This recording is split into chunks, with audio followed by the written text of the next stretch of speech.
अस्सलाम वालेकुम प्यारे दोस्तों, कैसे हैं आप सब। आई होप कि आप लोग सब खैरियत से होंगे और आप सबका बहुत ज़्यादा शुक्रिया करने के लिए आई हूँ कि आप लोग इतनी ज़्यादा पसंद करें मेरी वीडियोस। और अभी रिसेंटली जो है वो मेरी टीम ने मुझे बताया कि मेरी काफ़ी सारी वीडियोस की जो है वो कॉपी पेस्ट चल रही है यूट्यूब पे और डिफरेंट और सोशल मीडिया पे। तो हमने उनको जो है वो कॉपीराइट स्ट्राइक भी जो है वो सेंड की है और यूट्यूब ने उनका जो है वो इमीडिएट एक्शन भी ले लिया है। आप देखें कि कितनी मेहनत से जो है वो मैं आपके लिए इतने अच्छे अच्छे क्लिप्स जो हैं वो कैप्चर करती हूँ और जो है न्यू केसेस जो होते हैं वो मैं कोशिश करती हूँ कि आपको बताऊँ और आसान अल्फाज में बताऊं कि आप उसको समझ सकें। अगर ज़ाहिर है मैं आपको अपनी लैंग्वेज में और अपनी टर्मिनोलॉजी में उसे एक्सप्लेन करूंगी तो आप लोगों के लिए उस बात को समझना जो है वो मुश्किल हो जाता है। यही वजह है कि बहुत सारे पेशेंट जो हैं वो मेरे पास आके कंफर्टेबल होते हैं और मेरे चैनल को देखना पसंद करते हैं या मेरे चैनल को सब्सक्राइब करते हैं और मेरी वीडियोज़ को पसंद करते हैं, क्योंकि मैं कोशिश करती हूँ कि आपको आपकी लैंग्वेज में समझाने की कोशिश करूं। तो जो लोग कॉपी पेस्ट कर रहे हैं वो इस चीज़ को नहीं समझ सकते। अच्छा, आज जो है वो जल्दी से हम आपके बहुत सारे अच्छे अच्छे कमेंट्स जमा हो गए थे, तो आज हमने सोचा कि आपके कमेंट्स जो हैं वो जल्दी से डिस्कस करते हैं। तो पहला कमेंट है कि मैम मेरा 17 वीक है, AFI 10 है, नॉर्मल है। जी हाँ, बिल्कुल AFI 10 जो है वो पूरी प्रेगनेंसी में नॉर्मल होता है, 17 वीक पर भी बिल्कुल नॉर्मल है। और अगर ये आपका 40-41 वीक्स तक की प्रेगनेंसी चलती है और AFI आपका 10 रहता है तो ये बिल्कुल नॉर्मल है। मैं आपको बहुत दफ़ा बता चुकी हूँ, अब तो आपको याद हो गया होगा कि AFI जो है 8 से 18 तक यानी 8 से 18 सेंटीमीटर तक नॉर्मल होता है। अच्छा, नेक्स्ट कमेंट भी जो है वो इसी से रिलेटेड है, तो वो हम शामिल करते हैं कि AFI 20 in 25 week 6 month it is normal और नॉट और वन रीज़न इज़ डायबिटीज़। अब देखें, खुद ही इन्होंने सवाल किया है और ख़ुद ही इन्होंने जवाब भी लिख दिया है कि जैसे मैंने आपको अभी बताया कि 18 तक जो है वो AFI की अपर लिमिट है, तो 18 से अबव अगर आपका AFI है तो वो ज़्यादा है। अब AFI ज़्यादा होने की बहुत सारी वजूहात होती हैं, इसके ऊपर डिटेल वीडियो आप देख सकते हैं, पॉलीहाइड्रोमिनोस के नाम से मैं अपलोड कर चुकी हूँ और भी AFI से रिलेटेड जो हैं वो वीडियोस मैं काफ़ी डालती रहती हूँ। तो इसमें जो मोस्ट कॉमन रीज़न होता है, जो बहुत ज़्यादा कॉमन है रीज़न, वो डायबिटीज़ ही है, यानी शुगर है, जो आपको बाज़ औरतों को प्रेगनेंसी के दौरान हो जाती है और समटाइम्स पता ही ऐसे चलती है कि जब आप अल्ट्रासाउंड करवाने आते हैं तो आपके बच्चे के तराफ जो है वो पानी ज़्यादा होता है, या समटाइम्स पेशेंट ये कंप्लेन करती हैं कि उनका जो एब्डोमेन है वो उनके वीक्स के लिहाज से या मंथ के लिहाज से बड़ा है, या उनकी डॉक्टर जब उनको चेक करती हैं तो उन्हें ऐसा लगता है कि उनका जो एब्डोमिनल एग्जामिनेशन पे उनका पेट जो है वो बड़ा है, तो वो एडवाइस करती हैं अल्ट्रासाउंड। जब पेशेंट हमारे पास आता है, हम देखते हैं तो हमें पता चलता है कि बेबी का साइज़ तो नॉर्मल है लेकिन पानी की ज़्यादती की वजह से आपको पूरा एब्डोमेन बड़ा नज़र आ रहा है। अच्छा जी, नेक्स्ट कमेंट हम शामिल करते हैं कि मैम प्रेगनेंसी में ब्लीडिंग क्यों होती है। अच्छा, ये इन्होंने बहुत अच्छा क्वेश्चन किया है कि प्रेगनेंसी में ब्लीडिंग क्यों होती है, लेकिन इन्होंने ये डिफ़ाइन नहीं किया कि ये प्रेगनेंसी के कौन से मंथ की या कौन से ट्राइमेस्टर की बात कर रही हैं, या अर्ली प्रेगनेंसी की बात कर रही हैं, या मिड प्रेगनेंसी की बात कर रही हैं, या आखिर की प्रेगनेंसी की बात कर रही हैं, है ना। तो मैं आपको ओवरऑल जो है वो तीनों ट्राइमेस्टर यानी शुरू के 3 महीने, बीच के 3 महीने और आखिर के 3 महीनों का बता देती हूँ और जल्दी से हम इसको रिवाइज़ कर लेते हैं। वैसे मैं इसके ऊपर काफ़ी वीडियोस अपलोड कर चुकी हूँ कि अगर शुरू के 3 महीने में आपको ब्लीडिंग हो रही है तो इसकी वजह जो है वो इम्प्लांटेशन ब्लीड हो सकता है। जैसे कि जब आपका प्रेगनेंसी सैक जो है वो यूट्रस में अपनी जगह बना रहा होता है तो क्या होता है कि वो वहाँ जब अंदर इम्प्लांट हो रहा होता है तो वहाँ पे थोड़ी सी ब्लीडिंग या स्पॉटिंग या ब्राउनिश सा डिस्चार्ज हो सकता है, ठीक है।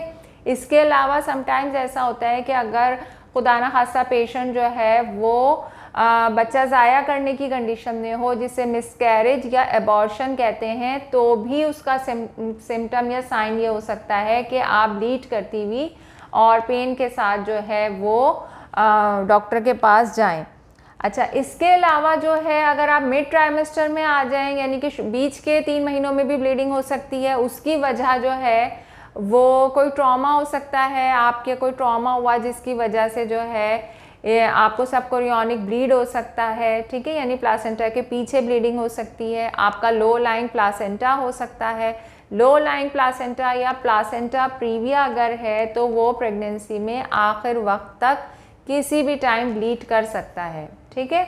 और आखिर के 3 महीनों में अगेन प्लासेंटा प्रीविया वजह हो सकती है, या फिर अगर वक्त से पहले प्लासेंटा अपनी जगह छोड़ दे और बच्चेदानी की दीवारों से अलग हो जाए, इसे कहते हैं प्लासेंटल एब्रप्शन। तो इसमें भी जो है वो पेशेंट ब्लीडिंग के साथ प्रेजेंट करते हैं। अच्छा, एक ब्लीडिंग वो होती है जो लेबर के टाइम पे होती है और पेशेंट थोड़ा सा ब्लीड करता है, इसे हम कहते हैं कि शो पॉजिटिव। अगर शो पॉजिटिव हो और आप 36-37 वीक पर हैं या उसके बाद की प्रेगनेंसी है, तो इट मीन्स कि आप लेबर में जा रहे हैं। ये पहला साइन होता है कि अब आप लेबर में जाने वाले हैं, यानी नॉर्मल डिलीवरी की तरफ अब आप मूव करने वाले हैं। तो ब्लीडिंग यूजुअली जो है वो जब आप कंसीव कर लेते हैं उस वक्त से लेकर लेबर में जाने तक अगर ब्लीडिंग नहीं होनी चाहिए, और अगर आपको ब्लीडिंग हो रही है तो आपको फ़ौरन अपनी गायनाकोलॉजिस्ट से भी रब्ता करना चाहिए और अपना एक अल्ट्रासाउंड भी ज़रूर करवा लेना चाहिए एहतियातन। तो ब्लीडिंग पीवी के बारे में भी मैंने आपको बता दिया। अच्छा जी, अब नेक्स्ट कमेंट शामिल करते हैं। इन्होंने पूछा है कि बायरेट्स 4 में कंफर्म कैंसर होता है क्या? अच्छा, ये बायरेट्स के ऊपर जो है वो मैंने वीडियो एक अपलोड की हुई है, तो वो आप जो है ये देखें, इस थंबनेल से आपको मिल जाएगी। तो बायरेट्स के ऊपर जो है वो आप ये देखिएगा वीडियो, तो इसमें आपको बायरेट्स 1 से लेके बायरेट्स 6 तक जो है वो सारी डिटेल मिल जाएगी। इन्होंने बायरेट 4 के बारे में पूछा है कि बायरेट 4 में कंफर्म कैंसर होता है। देखें, बायरेट 4 में जो है वो 94% तक चांस होता है कि जो लीजन है वो कैंसर हो, ठीक है। और इसकी भी फिर फर्दर जो है वो 4A, 4B और 4C, यानी सीवियरिटी के लिहाज से जो है वो 4A, 4B और 4C 3 मज़ीद कैटेगरी में से डिवाइड करते हैं। तो बिल्कुल कंफर्म नहीं है। बिल्कुल कंफर्म तो जब होगा ना जब 100% होगा, वो बायरेट 5 होता है, ठीक है। तो बायरेट 4 में चांस होता है, 94% चांस है कि कैंसर है और 6% चांस है कि कैंसर नहीं है।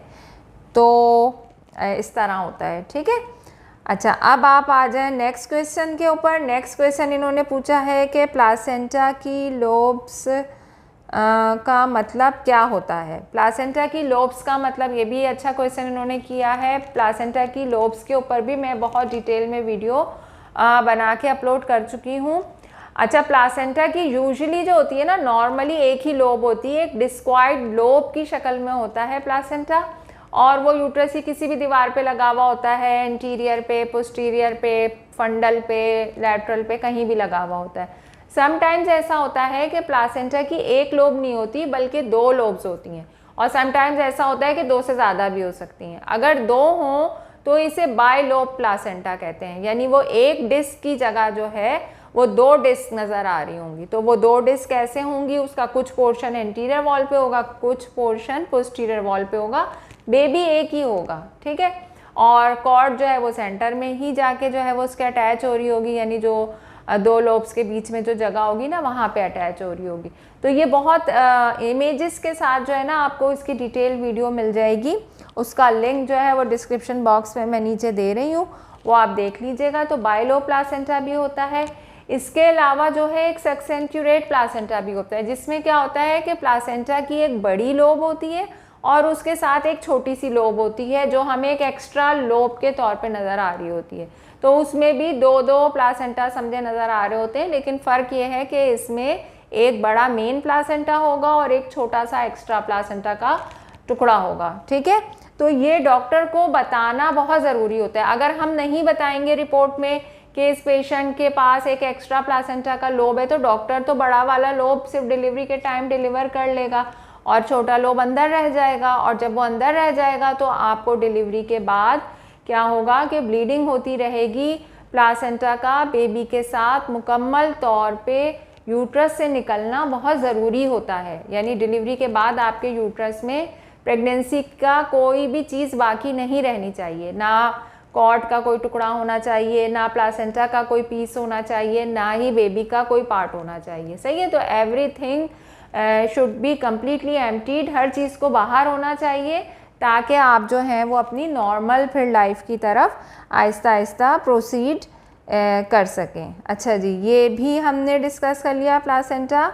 अच्छा, एक बड़ा क्यूट कमेंट आया था, वो भी मैं आपसे डिस्कस करना चाह रही हूँ। मुझे बहुत अच्छा लगा इनका कमेंट कि क्या मैम आप अल्ट्रासाउंड रिपोर्ट रीड कर सकती हैं। मतलब मुझे इतना इनोसेंट और इतना अच्छा लगा इनका मैसेज, और मुझे बहुत अच्छा लगा इनका पूछना, और फिर मैंने इनको जवाब दिया कि जी जी मैं रीड कर सकती हूँ और मैं राइट भी कर सकती हूँ अल्ट्रासाउंड की रिपोर्ट। तो मुझे इनका अच्छा लगा। अच्छा, अब नेक्स्ट एक और क्वेश्चन था, ये भी मैं आप लोगों से डिस्कस करना चाह रही थी कि kindly give me any suggestion के कराची में बेस्ट गायनाकोलॉजिस्ट कौन सी हैं फॉर इनफर्टिलिटी। अब देखें, कराची में बहुत अच्छी अच्छी गायनाकोलॉजिस्ट और ऑब्स्टेट्रिशियन मौजूद हैं।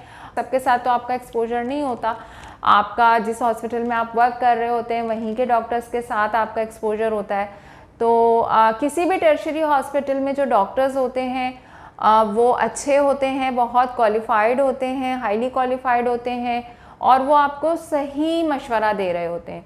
तो इसलिए अब अच्छा, कभी ये होता है कि किसी डॉक्टर के साथ मेरा एक्सपीरियंस बहुत अच्छा है, हो सकता है आप वहाँ जाएं, आपका एक्सपीरियंस इतना अच्छा ना हो, तो किसी एक डॉक्टर का नाम सजेस्ट करके या मैं आपको रिकमेंड नहीं कर सकती कि यही डॉक्टर बहुत अच्छा है।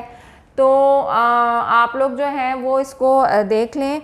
आई होप कि आपको ये सारी बातें समझ में आई होंगी, और आप लोगों का अगेन बहुत शुक्रिया सारी वीडियोस लाइक करने का, वॉच करने का। कुछ लोग तो कमेंट करके ये बताते हैं कि मैं आपकी वीडियो का वेट कर रही थी, तो बस वो मेरी मसरूफियत की वजह से और जॉब की वजह से, आपको पता है कि मैं डिले हो जाता है, वीडियो अपलोड करना, वीडियो बनाना बहुत मुश्किल हो जाता है। तो आप लोगों का बहुत बहुत शुक्रिया, आपके प्यार का। जब आप लोगों के प्यारे प्यारे मैसेजेस मुझे मिलते हैं, इनकरेजिंग मैसेजेस मुझे मिलते हैं, तो मुझे बहुत खुशी होती है, और वो मेरे लिए एक बूस्टर होता है, और मैं दोबारा जो है वो अपने आप को प्रिपेयर करती हूँ कि अब मुझे पहले से अच्छा काम करना है, पहले से अच्छी वीडियोस अपलोड करनी है। और आप लोगों के साथ जो है मुझे भी काम करके बहुत अच्छा लगता है। आप लोग कमेंट करते हैं, आपके कमेंट में बहुत मसरूफियत में भी टाइम निकाल के ज़रूर पढ़ती हूँ और इन्जॉय करती हूँ, और आप लोगों का बहुत बहुत शुक्रिया। अब मुझे इजाज़त दीजिए, चैनल को सब्सक्राइब करना ना भूलिएगा, अपना बहुत ख्याल रखिएगा। अल्लाह हाफ़िज़।